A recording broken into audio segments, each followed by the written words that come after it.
में भर लिया है। आज अपने रत्न जड़ित सिंहासन पर सुदामा जी को विराजमान कराया है और विराजमान करा करके आज अपने नेत्रों के अश्रुओं से आज सुदामा जी के चरणों को धोया है। सुदामा जी के चरणों को धुलवाइए।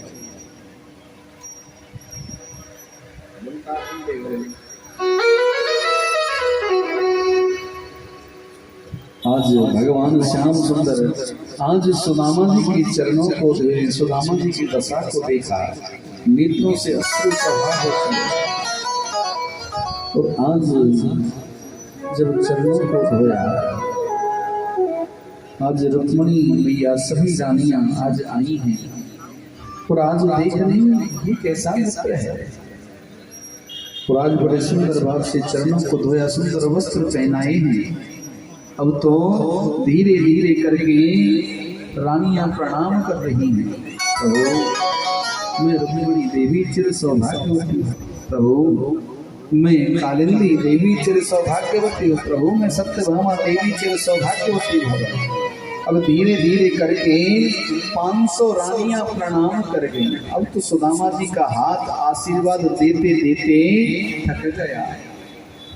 सुदामा जी का जब आशीर्वाद थक गए, सुदामा जी ने कहा कि लाला मुझे एक बात बताइए भैया, ये पत्नी सभी अपनी हैं या पड़ोसी भी बुला लेंगे? ताकि ये सब अपनी हैं।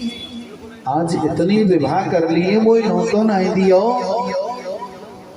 आज भगवान श्याम सुंदर बार बार कहते हैं कि सुदामा जी हमारा तो विवाह ऐसा हुआ है, सुबह विवाह का कोई विचार नहीं, लेकिन शाम को पत्नी जी घर में बैठी है। लेकिन लाला आपने विवाह करियो कि नहीं करियो? आज सुदामा जी शर्माते हुए कह रहे कि लाला देख बिल्कुल इच्छा नहीं, पर घर वाले नहीं माने सो विवाह करना पड़ो। तो आज भगवान कहते हैं सुदामा जी मेरी भाभी ने मेरे लिए भेजा क्या है? सुदामा जी बार बार बातों में लगा रहे हैं। 500 रानियां प्रणाम कर गई सुदामा जी को। तो आज सुदामा जी ने कहा कि लाला देख सब रानियों की तरह से तू ही मुझसे आशीर्वाद ले ले। तो आज भगवान को भी सुदामा जी ने आशीर्वाद दिया है। आज भगवान बार बार पूछ रहे मेरी भाभी ने मेरे लिए भेजा क्या है? सुदामा जी बार बार बातों में लगा रहे हैं। आज भगवान की नजर पड़ी सुदामा जी की आंख पर, आज पोटली को खींच लिया है। और आज पोटली को जो खींच करके खोल करके देखा तो आज देखते ही रह गए। सुदामा जी से पूछ रहे कि भैया कोई कष्ट तो नहीं? लेकिन सुदामा जी कहते कि भैया मेरे बराबर सुखी इस संसार में दूसरा कोई नहीं है। बार बार जब कहा और चावलों को जब खोल करके देखा तो सुदामा जी के चावलों को देख करके भगवान समझ गए कि ये सुदामा का एक भी चावल अपने घर का नहीं, कोई मोटा कोई छोटा, कोई काला कोई पीला, इस तरह के चावल। आज भगवान ने एक मुट्ठी खाई अनेन, एक लोक का राज्य तुझे दिया, दूसरी मुट्ठी खाई अनेन, दूसरे लोक का राज्य दिया। और जब तीसरी मुट्ठी खाने लगे तो रुक्मणी जी ने हाथ में पकड़ लिया, प्रभु ज्यादा कच्चे चावल नहीं खाया करते, नहीं तो पेट में दर्द हो जाएगा। इतनी कृपालु मत बनिए कि हमें दर दर भटकना पड़े। भगवान कहते अगर भक्त मुझसे प्रेम से जो मुझे स्वीकार कराता है मैं उसको स्वयं अंगीकार करता हूँ, उसको सर्वस्व में दे देता हूँ। आज सुदामा जी को भगवान ने सब कुछ दे दिया। आज नाना प्रकार से 56 भोग बनाए हैं और सुदामा जी से कहा कि सुदामा जी पाओ प्रसाद। लेकिन सुदामा जी ऐसा नहीं कि टूट पड़े होंगे। पहले भगवान से कहा कि लाला पहले देख ठाकुर जी को भोग लगाओ। जब वस्तु ठाकुर जी से संबंध जोड़ लेती है फिर कोई विकार उत्पन्न नहीं करती। आज भोग लगा करके ऐसा नहीं बस टूट पड़े होंगे, 1-2 पूरी कचौड़ी खाई खाई बस लाला मैं ज्यादा प्रसाद ना पायो। ज्यादा प्रसाद पाने से फिर भजन में मन नहीं लगता है। अब पहले सभी एक एक करके सुदामा जी का भगवान श्री कृष्ण का पूजन करेंगे। उसके बाद सभी सुंदर आगे कथा का आनंद लेंगे। सभी एक करके सुदामा जी भगवान कृष्ण का पूजन करते रहे। जैसे भगवान श्याम सुंदर ने सुदामा जी को सब कुछ दे दिया था। तो ठीक उसी प्रकार पता नहीं ठाकुर जी आपको क्या क्या दे रहे हैं, जैसा जैसा अपना भाव है एक एक करके आए और सुदामा जी का पूजन करें। आज बड़े सुंदर भाव से सुदामा जी का पूजन भगवान ने भी किया है, हम शर्माते क्यों हैं। भगवान ने सुदामा जी के चरणों को भी धोया है। तो जो पहले दिन के हमारे यजमान हैं सुशील जी वो आई, दूसरे दिन के हमारे नंद बाबा वो आई, तीसरे दिन की सिस्टर वो आई, चौथे दिन के हमारे मोदगिल जी वो आई, पांचवें दिन के जो यजमान है वो आए, छठे दिन के वो आए, जो आज के यजमान है वो भी आए। पहले सुदामा जी का पूजन करें, उसके पश्चात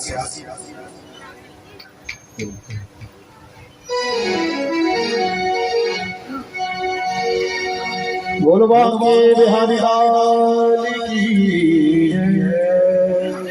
आइए सही मसला करके भाव के साथ सभी पूजन करेंगे। कोई भी भक्ति वंचित नहीं रहे।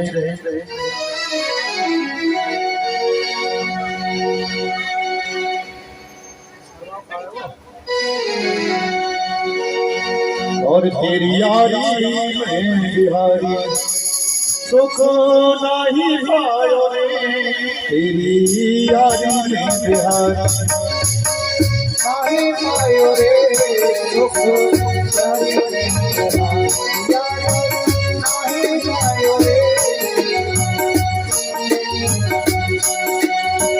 नहीं पायो रे, तेरी यारी में बिहारी सुख नहीं पायो रे, यारी में बिहारी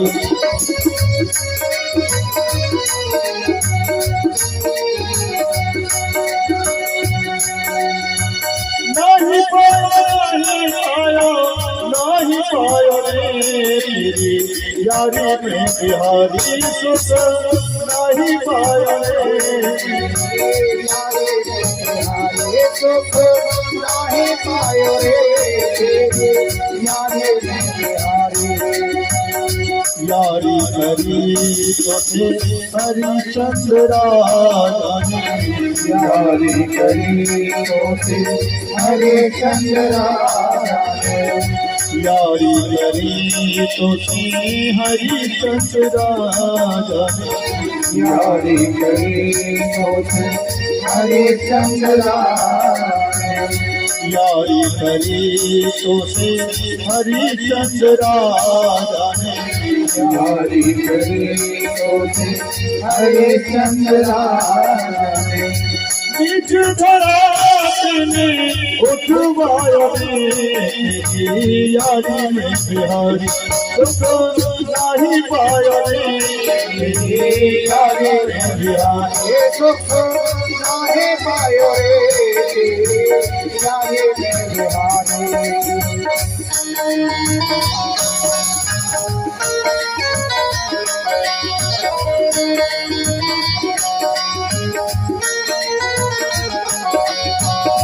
यारी करी तोसे पहला भगत है, यारी करी तोसे पहला भगत है, यारी करी तोसे पहला भगत है, यारी करी तोसे पहला भगत है, कर दर्शन पारो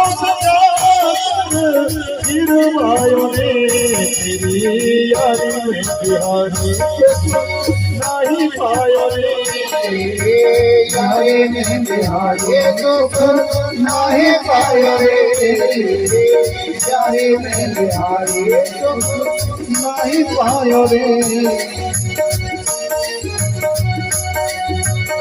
यारी करी यारी करी यारी करी तोसे मोरा गजरा जाने, यारी करी तोसे मोरा गजरा जाने, यारी करी तोसे मोरा गजरा जाने, यारी करी तोसे मोरा गजरा जाने, सूख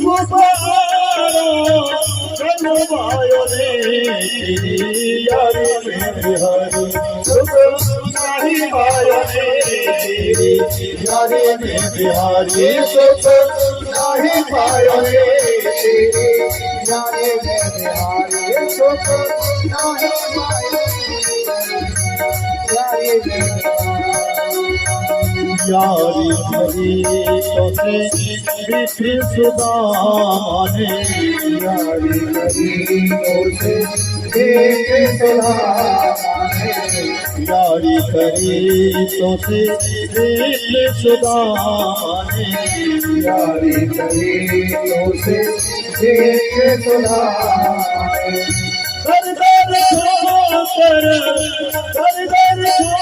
कर भक्त पायो मेरी यारी में बिहारी सुख नाही पायो रे यारी में बिहारी सुख नाही पायो रे यारी में बिहारी।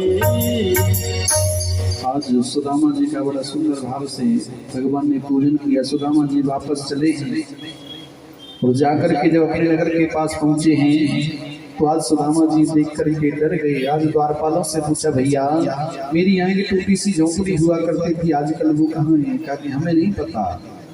अरे भैया अपने सेठ जी को बुला दीजिए। कहा कि सेठ नहीं, वो तो ब्राह्मण है। हाँ भैया अपने उन ब्राह्मण को बुला दो। कहा कि वो तो द्वारका गए हैं। क्या नाम है? सुदामा। कितने दिन हो गए? वो वर्षों व्यतीत हो गए। अब तो थोड़ी सी चिंता होने लगी, वर्षों पहले तो नहीं गया था। ताकि उनकी पत्नी तो होगी, ताकि आप फिर हम बुला करके लाते हैं। जैसे सुशीला से कहा कि सुदामा नाम का कोई ब्राह्मण आया है और पूछ रहा है मेरी यहाँ टूटी सी झोंपड़ी हुआ करती थी। आज सुशीला आई। सुदामा जी सोच रहे मेरी वही सुशीला होगी, दुबली पत्नी, उसको पहचान लूंगा। अब जैसी सुशीला आई, सुशीला तो कुछ मोटी ताजी हो गई। सुदामा जी देख करके चल दी। ये मेरी सुशीला नहीं हो सकती। सुशीला चरणों में गिर पड़ी, प्रभु ये आपके अपने महल है को भोगी। सुदामा जी ने कहा, देवी आपको आवश्यकता थी वैभव की, आपको वैभव मिल गया और मुझे लालसा थी भगवान के दर्शन की, मुझे भगवान के दर्शन मिल गए। सुदामा जी भगवान का भजन करने के लिए जंगल में चले गए। धीरे धीरे समय व्यतीत होता गया। इधर 11वें स्कंद में, एकादश स्कंद में आज भगवान अपने पुत्रों को उपदेश कर रहे हैं। सभा को लगाया है, बेटा मनुष्य के बिगड़ने के 4 साधन होते हैं। रूप यौवनो संपत्ति प्रभुतम विवेकता। बेटा मनुष्य के बिगड़ने के 4 साधन होते हैं। या तो सुंदर रूप को मिल जाना, रूप यौवन जा सुंदर जवानी का हो जाना, रूप यौवन हो ज्यादा संपत्ति का आ जाना, या मनुष्य के अंदर ज्यादा विवेक हो जाना। ये मनुष्य के बिगड़ने के 4 साधन। बेटा कभी भी साधु संतों का अपमान मत करना, कभी संत ब्राह्मण का अपमान मत करना। कहते ना, ब्राह्मण सताए 3 गए, धन वैभव और वंश, ना मानो तो देख लो रावण कौरव कंस। रावण ने ब्राह्मण संतों को सताया, उसका विनाश हो गया। कौरवों ने संत ब्राह्मणों को सताया, उनका नाश हो गया। कंस ने संत ब्राह्मण पर अत्याचार किया, उसका विनाश हो गया। बेटा कभी भी संत ब्राह्मण को सताना मत, उनका आदर सत्कार करना। आज भगवान के पुत्र कहने लगे, पिताजी तो पागल हो गए, पिताजी तो हर वक्त संत ब्राह्मणों की वार्तालाप करते हैं।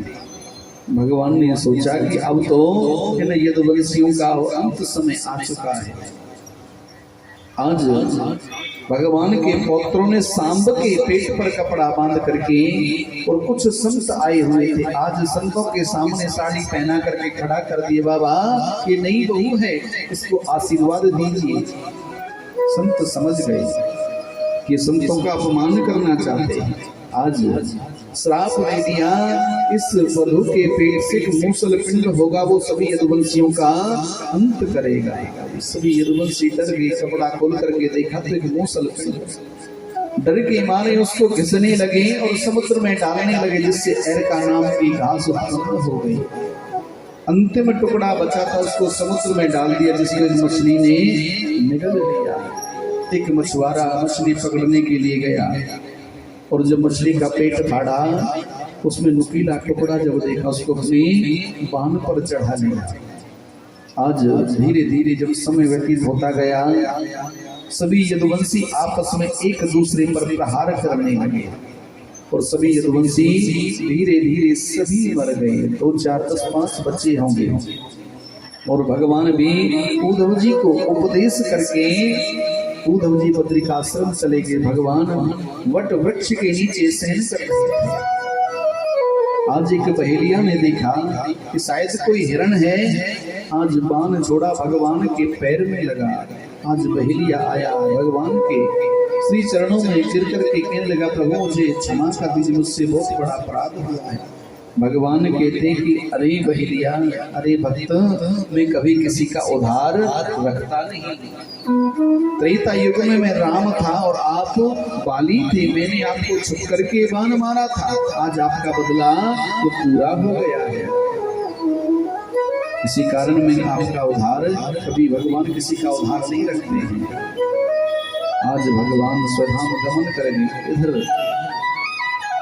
जन्मेजय ने बड़ी सुंदर व्यवस्था करा रखी है कि जैसे तक्षक सर्प आएगा, कश्यप मुनि को रास्ते में बिठा दिया, कश्यप मुनि उसको वहां से विदा कर देंगे, भगा देंगे। लेकिन तक्षक सर्प आया और कश्यप मुनि को काफी धन देकर के विदा किया। श्री सुखदेव जी महाराज राजा परीक्षित को अंतिम उपदेश कर रही थी, राजन मुझे एक बात बताइए कि अब भी आपको भय है? ताकि प्रभु अब मेरा भय दूर हो गया। क्या राजन आप मरोगे? प्रभु हे गुरुदेव, मरता तो ये शरीर है, आत्मा ना तो कभी मरती है ना कभी जन्म लेती है। भगवान श्री कृष्ण गीता में कहते हैं ना, नैनम छिन्यन्ति सहस्राणि नैनम दहति पावका नैनम कलेदयन्त्यापो नैनम शोषति मारुतः। कहते कि आत्मा ना तो कभी मरती ना कभी जन्म लेती। जैसे मनुष्य अपने पुराने वस्त्रों को त्याग करके नए वस्त्र ग्रहण करता है, तो ठीक उसी प्रकार ये आत्मा भी अपने पुराने शरीर को छोड़ करके नया शरीर धारण करती है। आज राजा परीक्षित के सभी संदेहों को दूर किया है और आज राजा परीक्षित जैसी समाधिस्थ बैठे और राजा परीक्षित जब समाधिस्थ बैठे, लेकिन वो तो प्रभु के धाम को गमन कर गए। तक्षक सर्प आया, सारी व्यवस्था रखी की रखी रह गई और तक्षक सर्प ने जैसी दशा, राजा परीक्षित का शरीर काला पड़ गया।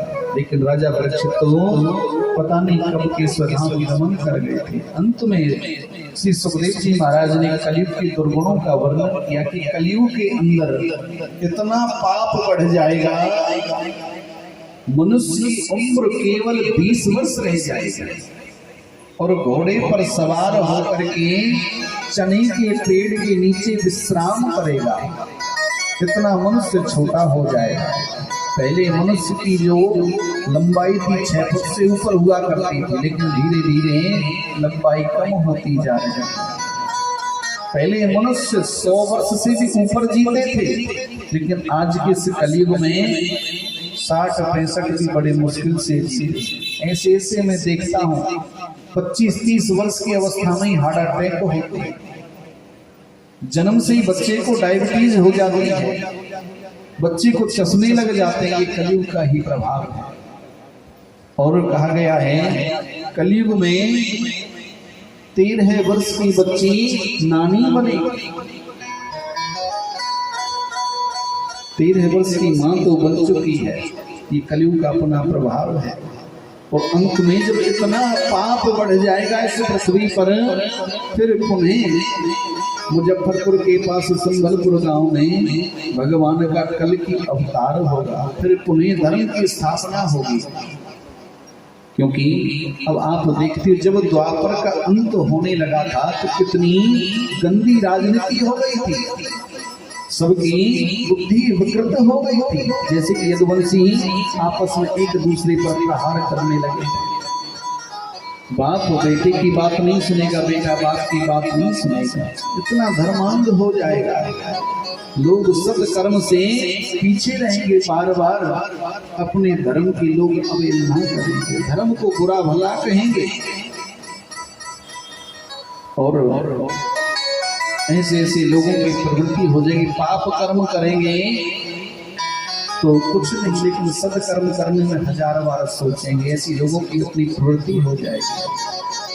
लेकिन कहते हैं कि अगर इस कलयुग में पाप करने की सामर्थ्य है तो भगवान के नाम में उनको काटने की है। सतयुग में मनुष्य उम्र लाख वर्ष हुआ करती थी, कलयुग के अंदर हजारों अवगुण हैं, तो एक गुण भी है, पर वो गुण क्या है? रामचरितमानस में तुलसी बाबा ने बहुत पहले लिख दिया था कि कलयुग केवल नाम आधारा, सुमर सुमर नर उतरे ही पारा। कलयुग में केवल भगवान का नाम ही सर्वोपरि होगा। तो इस नाम को आप अपने जीवन में अपना लीजिए। ये नाम ही आपको बहुत से पार करने के लिए हमेशा आपके साथ खड़ा रहेगा। कहते हैं कि प्राणी तू क्यों अभिमान करता है? ना तो कफन में जेब है, ना शमशान में अलमारी, तो फिर मनुष्य इतना अभिमान करता है किस कारण? ये अभिमान त्याग देना चाहिए और उस गोविंद की शरण चले जाओ। और जब गोविंद की शरण चले गए तो सब कुछ सुलभ हो जाएगा। लेकिन आज के इस कलयुग में लोग एक दूसरे को देख देख करके परेशान हैं। एक बार एक तोता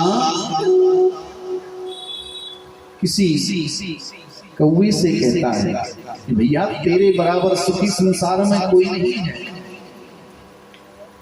तो कौवा उस तोते को कोयल के पास ले गया। मेरी कोई जिंदगी है, उस कोयल को कितना मीठा बोलती है। कोयल मोर के पास लेकर के गई कि तेरे अंदर कितने रंग हैं, तेरे बराबर सुखी इस संसार में कोई हो नहीं सकता। लेकिन अंत में कहा कि हमारी कोई आजादी थोड़ी। अरे कौवे तेरी तो आजादी, तो जहां मर्जी जा सकता है, जहां मर्जी रह सकता है। मोर को भी पिंजरे के अंदर बंद कर दिया जाता है। चिड़ियाघर के अंदर नाना प्रकार के मोर होते, पिंजरे के अंदर बंद होते, तोते को पिंजरे के अंदर बंद कर दिया जाता है, लेकिन कौवे को कभी कोई बंद नहीं करता। तो ऐसे ही अपनी जिंदगी जियो, किसी दूसरे को देख करके आप ये मत सोचो कि वो सुखी है। कि कबीरा या संसार में भांति भांति के लोग हैं, लेकिन भगवान ने कहा है कि कलयुग केवल नाम आधारा, सुमर सुमर नर उतरे पारा। भगवान में कलयुग में केवल भगवान का नाम ही सर्वोपरि है। आइए उन्हें हम भागवत जी के अंतिम श्लोक का हम पाठ करेंगे सभी। नाम संकीर्तनम यस्य सर्व पाप प्रणाशनम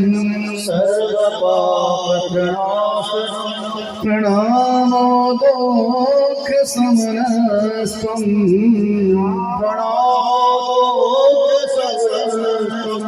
नमामि हरिं परं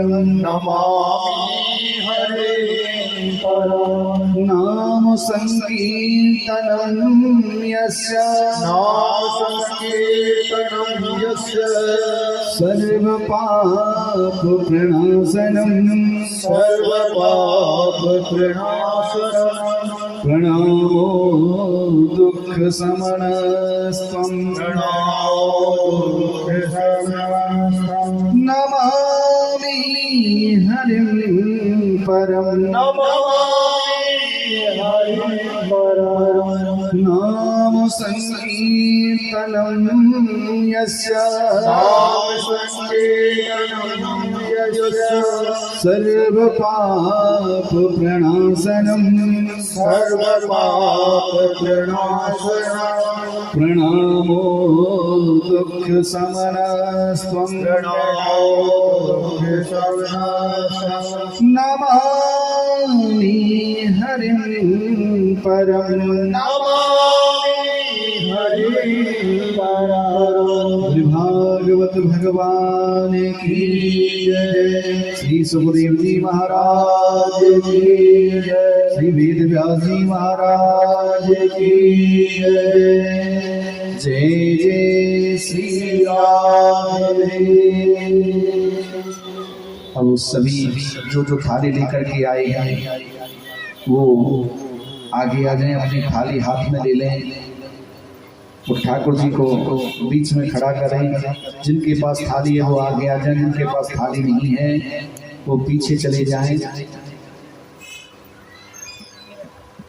सुदामा जी को भेज दीजिए। अब आपके मध्य श्रृंगार रास होगा। सभी ने प्रेम से भाव से श्रृंगार रास में सम्मिलित होना। जिसकी जो कामना है, जिसकी जो कामना है, अपनी कामना मन ही मन याद करते रहे और गोविंद को अर्पित करते रहे।